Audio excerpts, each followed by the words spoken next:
tak naprawdę zakochali się w obiekcie. Przyjechali kiedyś do dworku, zakochali się w tym miejscu i znaleźli właściciela, po prostu kupili go. Ale nie było wtedy jeszcze pomysłu, co z tym zrobić. Dopiero później tak naprawdę ten pomysł zaczął ewoluować.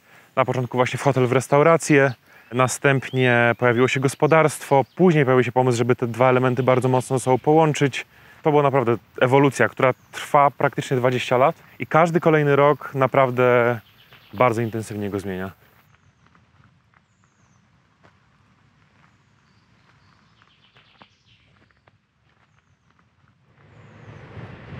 Tak naprawdę po co jechać do Toskania, skoro że prawdziwa Toskania jest tu w Polsce.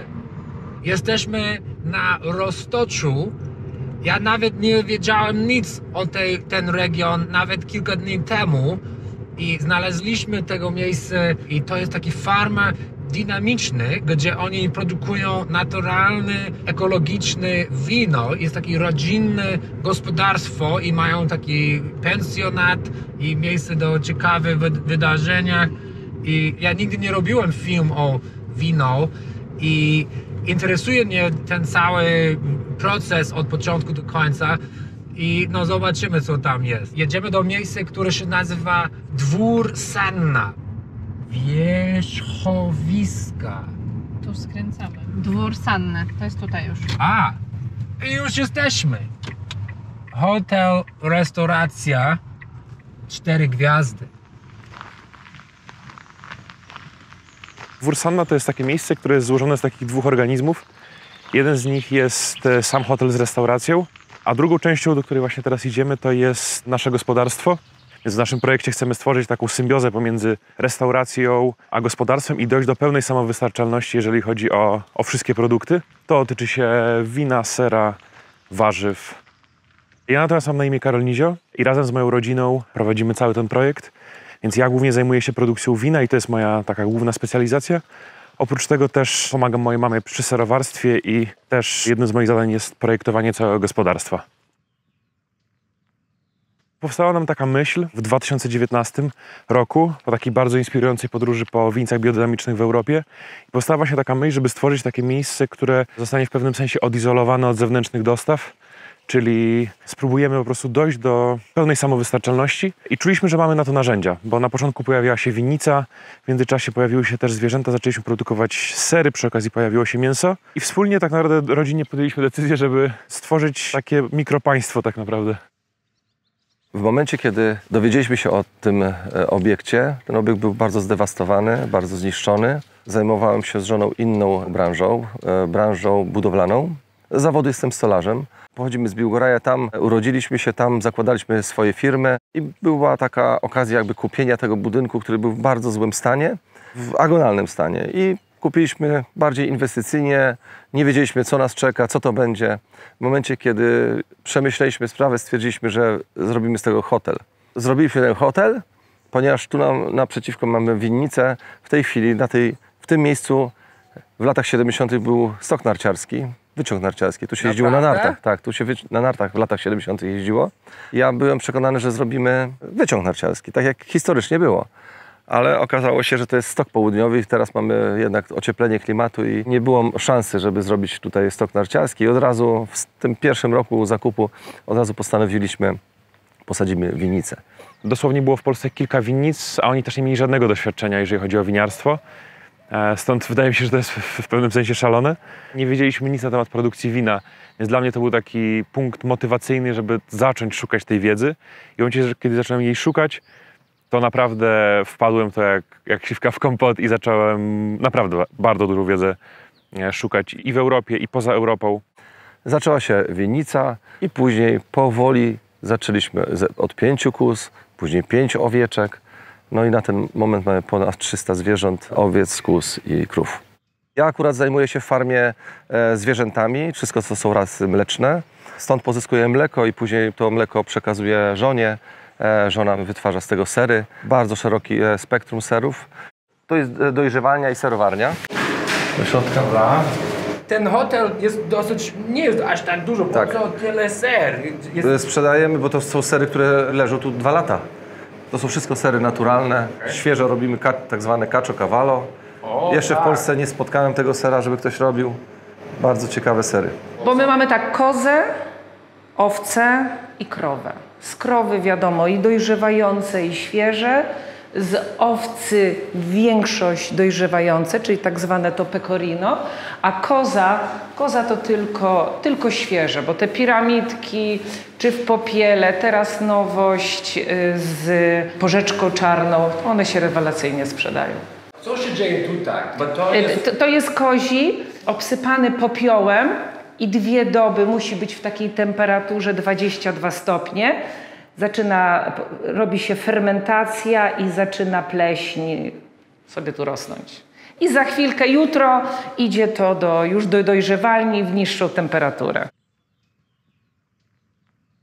Tak zakochaliśmy się w tym dworku, że jak przyjeżdżaliśmy do dworku, to mówimy, musimy to kupić. Wracaliśmy do domu, mówimy, nie, po co nam to? Ale jednak zdecydowaliśmy się. Jak powstała winnica, to mówimy, kurczę, wina, sery, to się super łączy. Robimy sery. Z tej ziemi rośnie trawa, którą się żywią owce, kozy, krowy. Z tej ziemi rośnie winnica i to tak fajnie wszystko się łączy. Każdy z nas w rodzinie ma swoją taką specjalizację. Moja siostra Agata odpowiedzialna jest za hotel i restaurację. Ona jakby spina nam cały hotel i restaurację. Piotrek, czyli chłopak mojej siostry, on jest głównym ogrodnikiem i on odpowiada za wszystkie ogrody. Znowu moja dziewczyna Natasza pomaga mi częściowo przy zwierzętach, więc staramy się, żeby każdy z nas miał swoje zadanie.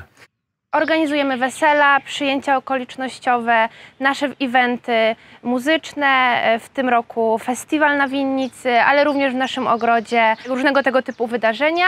A większość klienci są z Warszawą czy całej Polski? Z całej Polski, ale najczęściej są to goście z Warszawy. Tak. Mogą się napić tu z naszego wina, zjeść w restauracji opartej tylko o nasze warzywa i również sery, które produkujemy na miejscu. Oraz jesteśmy daleko od wszystkiego, więc mogą odpocząć, wyciszyć się, pospacerować po dużym parku, pospacerować po winnicy, skorzystać z naszego mini spa, które mamy w parku. Tu mamy naszą małą strefę spa, w której mamy gorącą balię oraz saunę. Można sobie zarezerwować gorącą winoterapię, czyli seans w saunie z peelingiem, albo kąpiel w bali z olejkiem z wyciągu z winogron. Naprawdę? Tak, jest to kąpiel winiarza. Kąpiel winiarzy. I ta woda będzie zimno czy ciepła? Gorąca. Tutaj rozpalamy i po 4 godzinach jest gotowa do kąpania. Wow. A tu będzie zimny woda. Zimna woda, tak. Tu mamy saunę z widokiem na park. Może pan sobie wejdzie. Sauna, która ma okno. Tak. Do lasu. Tak. Wow. Niesamowite. I tam na dole jest jakiś staw? Czy to Tak. Mamy 2 stawy. W jednym stawie mamy pstrągi, które wyławiamy codziennie lub co drugi dzień do naszej restauracji. To jest wędzarka i wędzimy w niej wędliny, które później możecie spróbować na śniadaniu w hotelu. To jest najładniejszy wędzarnia, który widziałem w swoim życiu. No, Lubelszczyzna jest dużo chemizacji wszędzie, tak? Jest bardzo mocno. Skąd był taki impuls, że wszystko musi być ekologiczne? Mógłbyś po prostu opryskiwać te... Wiesz co, na początku była kwestia tego, że też pracowaliśmy w winnicy i dla nas było niemożliwym, że często po prostu dzień po oprysku nie można było wejść do winnicy, czy musieliśmy pracować w maskach. Więc dla mnie to w ogóle było, czy też dla mojego taty, to było trochę takie, coś nam się nie zgadzało. Tylko wtedy jeszcze nie wiedzieliśmy aż tak dużo o rolnictwie ekologicznym, więc to w nas zaczęło trochę się po prostu zmieniać cały czas. Drugim elementem było to, że my jesteśmy praktycznie największym konsumentem własnego jedzenia, no bo my cały czas się na nim żywimy, na co dzień. Mówimy tutaj i o serach, o mięsie, o warzywach, o winie. Więc po prostu w pewnym momencie doszliśmy do wniosku, że chcemy się dobrze odżywiać. Skoro mamy wpływ na to, jak hodujemy nasze rośliny i zwierzęta, no to czego nie odżywiać się po prostu zdrowo. Więc to też nie była taka myśl, która nagle wszystko zmieniła. Ja myślę, że to po prostu w nas powoli ewoluowało. My mamy 3 ogrody teraz. Jeden mały ogród przy samej restauracji. On głównie skupia się na ziołach i na sałatowych. Natomiast to jest taki najbardziej zróżnicowany ogród. Tu mamy największą ilość gatunków, więc on teraz jest w pełni pracy tak naprawdę. Całe gospodarstwo od 2020 roku już jest certyfikowanym gospodarstwem ekologicznym i też w 2020 roku zaczął certyfikację biodynamiczną w Demeter. Całe gospodarstwo to jest 60 hektarów. Głównie są to łąki i pastwiska, na których żyją nasze zwierzęta, których jest teraz blisko 300 sztuk. Kolejnym takim dużym elementem są winnice, których jest 8 hektarów. Reszta to są ogrody warzywne, część upraw zbożowych. Tak, tu mamy też konopie, więc to są konopie z dużą ilością CBD. Teraz używamy ich liści, które oksydujemy i robimy z nich herbatę, a następnie kombuczę, między innymi. Także staramy się, żeby nasz ogród był jak najbardziej zróżnicowany, bo czujemy, że im bardziej zróżnicowany jest ten organizm, tym bardziej stabilny. No a w kuchni też wolimy mieć dużo więcej gatunków roślin. Tak, więc chodzi o to, żeby wszystko było świeże, produkowane na miejscu. Tak, dokładnie. No i to, co jest dla nas bardzo ważne, czyli praca sezonowa, czyli sezonowość produktu, to przede wszystkim. Więc jednym z takich podstawowych elementów właśnie jest to, że teraz jesteśmy w okresie, w którym mamy bardzo dużą nadwyżkę warzyw, mleka, owoców. I jednym z podstawowych elementów, myślę, że dzisiaj sobie trochę więcej o tym porozmawiamy, jest fermentacja. I dla nas fermentacja jest jedną z podstaw tak naprawdę funkcjonowania całego gospodarstwa. I teraz jest moment, gdzie kuchnia pracuje nad świeżym produkcie, ale to też jest również moment, w którym zaczynamy fermentować, czyli krótko mówiąc, zaczynamy się przygotowywać do zimy, zaczynamy konserwować nasze produkty poprzez fermentację, głównie poprzez fermentację mlekową, bo fermentujemy nią warzywa, fermentujemy nią mleko, fermentujemy nią mięso, wino, więc ona jest takim nieodzownym elementem całego procesu. Jest tyle różnych rzeczy się dzieje i macie 60 hektarów. Ile ludzi są wymagane, żeby to wszystko zorganizować? Bo musicie pracować 24 na dobę. A że to jest, nie do końca tak jest, bo staramy się też całe gospodarstwo projektować w taki sposób, żeby było w nim jak najmniej pracy. Teraz na gospodarstwie poza naszą rodziną pracuje 10 osób, więc najwięcej pracy jest przy winnicy i przy zwierzętach. No tu mamy ogród warzywny. Teraz akurat jesteśmy już w takim momencie na ogrodzie warzywnym, gdzie część warzyw już zebraliśmy, część nam przekwita i też w dużej części zbieramy teraz nasiona, żeby przygotować na przyszły sezon. I no, tu tak naprawdę nie wiem, czy to jest widoczne na kamerze, ale jest dużo insektów tutaj i dużo ptaków. Tak, jednym z podstaw funkcjonowania tego gospodarstwa jest bioróżnorodność. Im więcej insektów, tym mniejsza szansa, że jakiś konkretny zacznie dominować nam w środowisku. Tu jest nasz rozsadnik. Więc to jest miejsce, to jest żłobek dla roślin, krótko mówiąc, więc tutaj trafiają nam nasiona do rozsad. Tutaj wzrastają, stąd trafiają do gruntu. Jeżeli chodzi o uprawę winorośli, to zazwyczaj mamy takie duże nasadzenia. Bo zaczęliśmy w 2012 roku od półhektarowej winnicy. Później do 2017 roku w takich hektarowych kawałkach dosadziliśmy to do 3 hektarów. I w 2021 mieliśmy takie duże nasadzenie 5-hektarowe.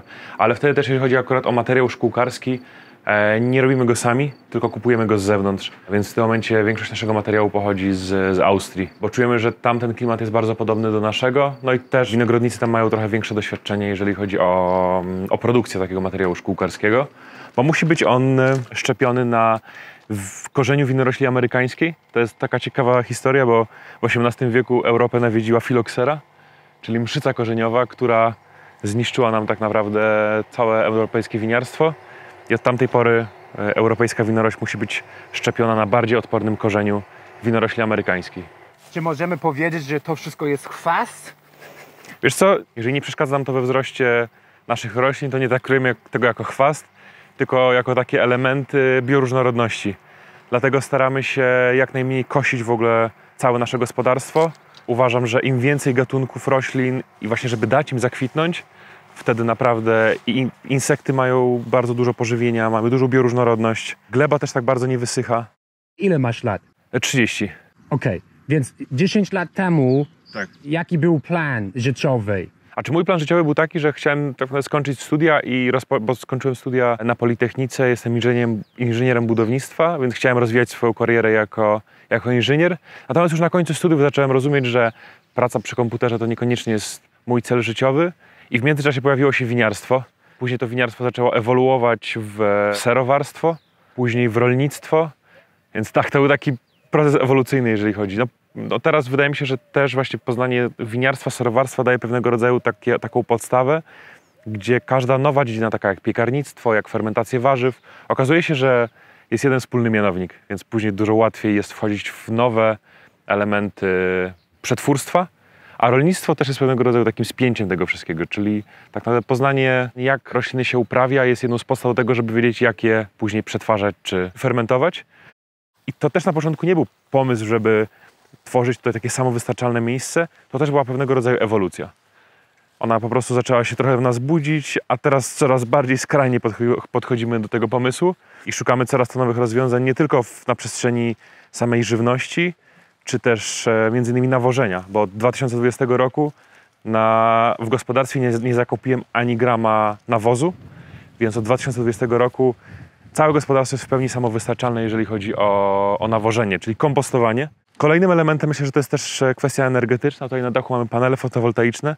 Jeszcze nie jesteśmy w pełni samowystarczalni, jeżeli chodzi o energię, ale jest to jedna z ambicji, do której też chcielibyśmy dojść, żeby naprawdę móc odciąć się od zewnętrznego świata. Chcemy tej samowystarczalności, dlatego że to jest nasze takie duże wyzwanie. My nie lubimy prostych rzeczy, tylko cały czas sobie coś trochę utrudniamy. Cały czas dążymy do czegoś innego. I to jest nasze takie motto i później nasza ta restauracja też do tego dobiła, gdzie stwarzając restaurację biodynamiczną w układzie zamkniętym, w ekosystemie zamkniętym, jesteśmy po prostu inni. Teraz jesteśmy na wzgórzu. Jakiej jest tej wysokości? Wiesz co, tu jesteśmy mniej więcej na 280 metrach. Najwyższe miejsce na gospodarstwie ma 300 metrów nad poziomem morza. No a przed nami jest widok Roztocza. Więc Roztocze to jest taka kraina geograficzna, która rozciąga nam się od Kraśnika, który jest jakieś 30 km stąd i ciągnie nam się aż do samego Lwowa, który jest około 150 km w linii prostej stąd i właśnie cały ten region jest pagórkowaty, tak jak tutaj. Jeżeli chodzi o gleby, no to przede wszystkim skałą macierzystą, całe Roztocze to jest lita skała wapienna, jeżeli chodzi o podłoże, o taką skałę macierzystą. Tu mniej więcej jakieś 3-4 metry pod naszymi stopami już jest ta skała macierzysta. Natomiast górna warstwa to jest gleba ilasto-gliniasta. Raz gleba bardzo mineralna, to jest klucz tak naprawdę do uprawy winorośli. Nie szukamy żyznych gleb, nie szukamy gleb o dużej zawartości organicznej, szukamy właśnie gleb pochodzenia osadowego, wulkanicznego, krótko mówiąc gleb mineralnych. Winorośl ma często bardzo głęboki system korzeniowy i coś, co jest kluczem tak naprawdę w winorośli, to jest to, że winorośl jak rośnie nam za szybko i owoce stają się za duże, wtedy są mało skoncentrowane, mają w sobie dużo wody, mamy duży zbiór słabej jakości wina. Natomiast właśnie uprawa w takich glebach powoduje, że winorośl ma pewne trudności ze wzrostem, nie ma tak dużo energii do wzrostu, ale przez to owoce są mniejsze, bardziej skoncentrowane i dostajemy dużo lepszej jakości wino. To jest taki suwak, mniej winogron, bardziej skoncentrowane, lepsze wino, więcej winogron, mniej skoncentrowane, gorsze wino. I tym suwakiem jesteśmy w stanie w jakiś sposób też manewrować. Ale nie liczy się wielkość zbioru, liczy się jakość zbioru. Dla mnie, ja wolę zebrać 2 razy mniej owoców w dużo lepszej jakości, bo to dla mnie jest dla mnie klucz, nie ilość. Macie, powiedziałeś 8 hektary tej winnicy? Tak. Ile wino tak naprawdę można produkować od 8 hektarów? Wiesz co, obecnie produkujemy około 20 000 butelek, ale produkujemy je tylko z 3 hektarów, bo kolejne 5 hektarów jest młodą winnicą, która w tym roku dopiero wchodzi w pierwsze owocowanie. Więc taka docelowa produkcja to jest około 40 000 butelek, tak oceniamy. Wow. A to jest wino produkowane w Polsce w ekologiczny sposób. Ale ludzie będą mówić, okej, ale to na pewno musi być bardzo drogo, tak? A czy butelki rzeczywiście, niektóre z nich są droższe niż te, które możemy znaleźć w markecie, ale to wynika z tego kilka czynników. Przede wszystkim czynnikiem jest to, że często porównujemy polską małą winnicę, 2, 3, 4 hektarową, do winnic 300, 400, 500 hektarowych i mówimy, że w markecie możemy dostać wino za 40 czy 50 zł, a dlaczego wy sprzedajecie za 100 zł? Ale gdybyśmy pojechali do podobnej wielkości winnicy, która pracuje w podobny sposób, ceny będą takie same, a często nawet wyższe niż my mamy. Więc po prostu tu jest takie nieporozumienie tego, jakie produkty porównujemy. To jest jak w każdym, jak kupimy ser w markecie, a kupimy ser od dobrego rzemieślnika czy wędlinę, to zawsze ona po prostu będzie droższa. Bo powiedzmy 50 lat temu wszystkie win na świecie były produkowane w ekologiczny sposób, ale teraz jest taka cała chemizacja. Wiesz co, no, II wojna światowa to wszystko zmieniła, więc nadwyżki prochu strzelniczego po II wojnie światowej zostały przekształcone w nawozy. No i wtedy ruszyła nam cała machina korporacyjno-nawozowa. No i zaczęła się chemizacja i bardzo duży wzrost efektywności rolnictwa z jednoczesnym obniżeniem jakości i jednoczesnym złym wpływem na środowisko. I teraz raz, że ten trend się odwraca, my też chcemy mieć wpływ na to, żeby ten trend zaczął wracać do tego, w jaki sposób tworzono żywność, bo moim zdaniem właśnie żywność przede wszystkim powinna być produkowana i sprzedawana w jak najkrótszych łańcuchach dostaw, a nie to, co się dzieje teraz, że sprzedawana jest przez korporacje w długich łańcuchach dostaw, gdzie właśnie te wszystkie elementy finalnie nie są w stanie się utrzymać, bo system jest za bardzo złożony. Nie idziemy do przodu bardzo mocno, tylko robimy krok wstecz do naszych przodków, do naszych dziadków, bo oni tak robili. Niestety, jeśli chodzi o ekologię, świadomość rolnika jest bardzo zepsuta. Poprzez koncerny chemiczne. Ja wiem, że się da inaczej, tylko trzeba samemu zacząć myśleć, nie dawać się koncernom, nie sprzedawać tylko koncernom, tylko jak ma się hektar, 2, 3, 5, pomyśleć, co na tym mam posiać, co mam z tym zrobić, żeby to przetworzyć i sprzedać bezpośrednio swoim odbiorcom. Bo wtedy można na tym zarobić. W momencie, kiedy sprzedaje się koncernom i jest się na garnuszku tych koncernów, to koncerny nie mają litości, po prostu niszczą rolnika. Po prostu, czy to jest pasja, czy to jest naprawdę, czy utrzymujesz własne życie i rodziny tylko przez produkcję wino, czy raczej ten hotel jest potrzebny, żeby to wszystko Znaczy wiesz co, spinało, jest tak, że takim korem biznesowym u nas jest hotel i restauracja, ale z tego względu, że praktycznie całe wino sprzedajemy w hotelu i w restauracji, więc to jest taki połączony mechanizm. W tym momencie wszyscy utrzymujemy się tylko i wyłącznie z tego gospodarstwa i z hotelu. Muszę przyznać, że na początku to była pasja, to dalej jest pasja, ale w pewnym momencie rzeczywiście zaczęła przeradzać się już w taką działalność, z której rzeczywiście nie tyle możemy się utrzymać, co również się rozwijać. Staramy się projektować gospodarstwo w taki sposób, i to jest, myślę, że idealny przykład. Na samym dole, poniżej winnicy, znajduje się pastwisko. To pastwisko ma dostęp do lasu. Tam mamy największą ilość wody, więc trawy najlepiej rosną. Więc te najniższe części to są pastwiska. Wyżej, ale już w winnicy, ale ta najniższa parta winnicy, tutaj sadzimy najmniej wymagające odmiany. Tutaj mamy natomiast muscarisa. To jest odmiana, z której ja głównie robię właśnie naturalne wina musujące. Dlatego ona pojawia się najniżej, bo tu będą też najniższe temperatury, będzie najwięcej wody, więc będzie najwyższy wzrost. Tutaj mamy Johannitera, czyli odmianę, która jest średnio wymagająca i ona już jest w środkowej partii tego zbocza. A na samej górze mamy posadzonego Rieslinga, czyli Riesling jest najbardziej wymagającą odmianą, wymagającej największej ilości słońca, największej ilości ciepła. Tam mamy też najcięższe warunki glebowe, mamy najmniej materii organicznej, ale finalnie Riesling lubi takie warunki po prostu. Więc w taki sposób staramy się projektować czy sadzenie winorośli, czy w ogóle całe gospodarstwo. Żeby te elementy były raz, że przemyślane, a dwa, że też mogły ze sobą jakoś współpracować. Tu idziemy teraz w stronę kompostowników. O tej porze roku większość kompostowników już jest rozrzucona na pastwiska. Natomiast tu mamy jeden świeży kompostownik, który teraz opróżnialiśmy obory.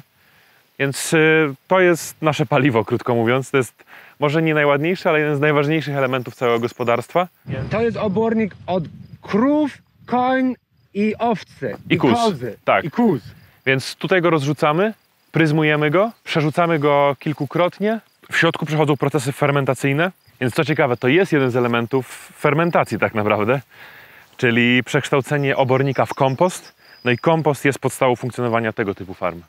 To jest nasze złoto na farmie, krótko mówiąc. Dzięki temu uprawiamy nasze warzywa, dzięki temu nawozimy nasze pastwiska i łąki.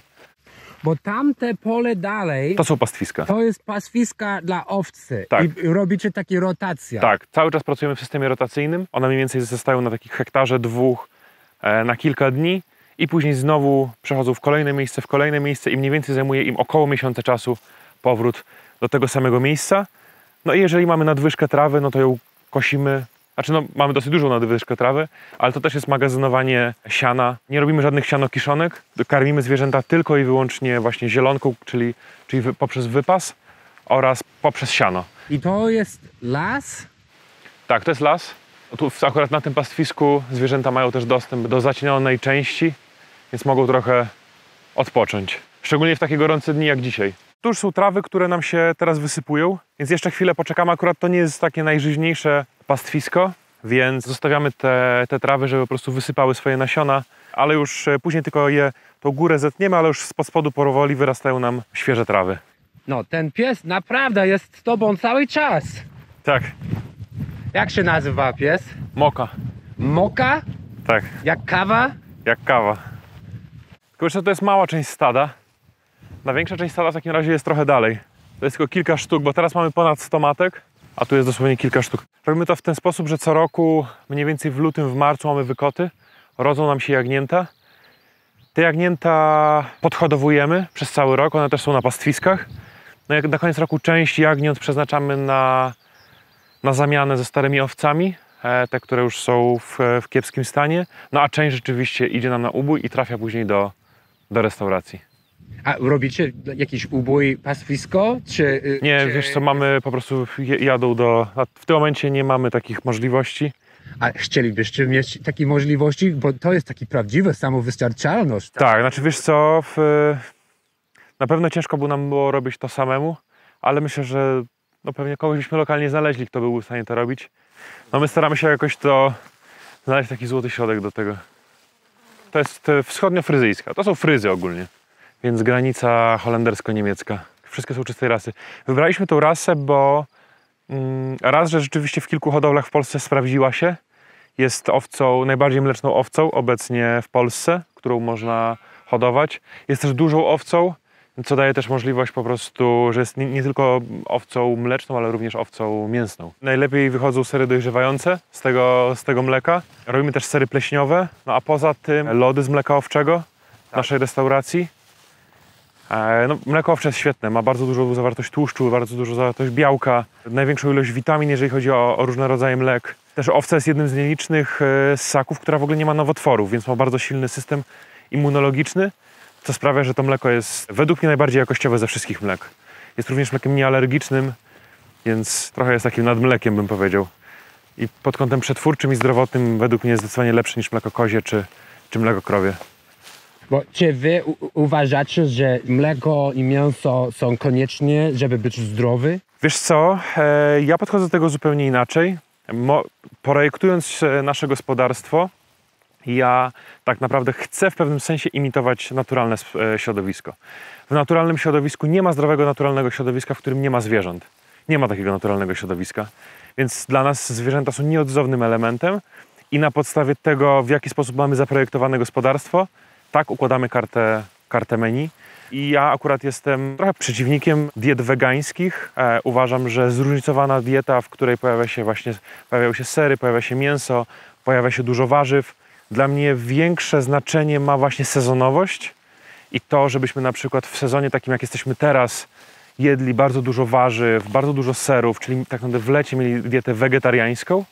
Natomiast w zimie, kiedy nie mamy dostępu do świeżych warzyw, mieli dietę właśnie opartą na mięsie, no bo przez cały sezon hodujemy nasze zwierzęta po to, żeby móc ubić je właśnie przed zimą i na tym mięsie po prostu móc przeżyć zimę, czy tak samo z serami dojrzewającymi.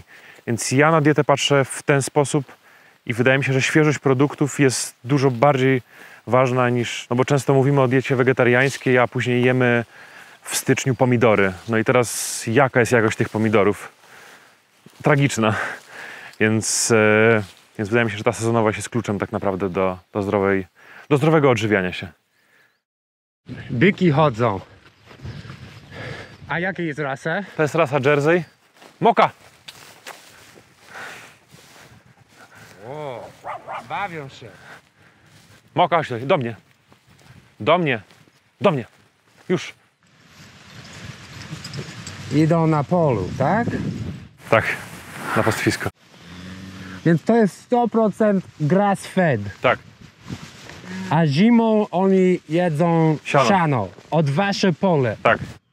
Po prostu przy zamkniętej ekosystemie, przy samowystarczalności potrzebujemy bardzo szerokiego wachlarza zwierząt, roślin. Wypuszczamy wszystkie zwierzęta. Nie jest to klatkowa hodowla, to jest bardzo, bardzo trudne. Ja jak prowadziłem firmy budowlane, był taki moment, kiedy już nie mogłem prowadzić tamtych firm, ze względu, ponieważ prowadziłem dużą firmę, miałem ponad 120 osób, zatrudniałem i byłem już zmęczony pracą z ludźmi i trochę uciekłem tutaj. Jak zająłem się zwierzątkami, to myślałem, że będę miał taką starość, gdzie będę pracował ze zwierzątkami, jednocześnie będę mógł pracować i żyć i to będzie wszystko fajnie, że to będzie piękne. Ale po czasie się okazuje, pierwszy miesiąc, pierwszy rok, okazuje się, że ja jeszcze się bardziej chyba zwierzątkami przejmuję, jak ludźmi. I dla mnie jest bardzo trudna praca ze zwierzętami, kiedy przeżywam, kiedy ja odbieram porody, kiedy walczę o życie zwierzątek, bo coś się dzieje, a je znam. I to jest dla mnie największym problemem w tej farmie. To jest trudne. Jest emocjonalny. Tak. Po prostu jestem za miękki do zwierząt. Bo mi coś pada, tu mam kózkę, która już tam jest problem. No i takie. Wczoraj baranki przywiozłem, pojechałem do Warszawy, przywiozłem barany w samochodzie, w osobowym, gdzie miałem, a znałem je, nie? I tutaj te wszystkie maluchy dzisiaj będą, już miałem to robić na noc, ale bałem się, jednak w nocy będzie płacz. I dzisiaj oddzielamy te maluszki do tamtych stada od matek, także będzie dużo emocji i płaczu. Zaczną być te owce dojone. One są już na tyle duże, że jak biorą od matek mleko, to uszkadzają już sutki, bo mają zęby i niszczą sutki. Czyli już pora oddzielenia. My i tak długo trzymamy, bo w granicach 1,5–2 miesiące trzymamy z matkami. W takich hodowlach przemysłowych to jest 1–2 dni i już się oddziela i na sztucznym mleku wszystko leci. To jest naprawdę duża odpowiedzialność. To jest oczywiście, no, gdyby może było to klatkowe, gdzie to wszystko jest w jednym miejscu, gdzie się pasze sypie, tu jest inaczej, tu się wyprowadza, tu się z nimi siedzi. Spędziliśmy 2 wigilie, na przykład nasze 2 wigilie to rodzinne były w stajni, tam była choinka, tam były prezenty, tam była wieczerza, także tak tutaj wygląda.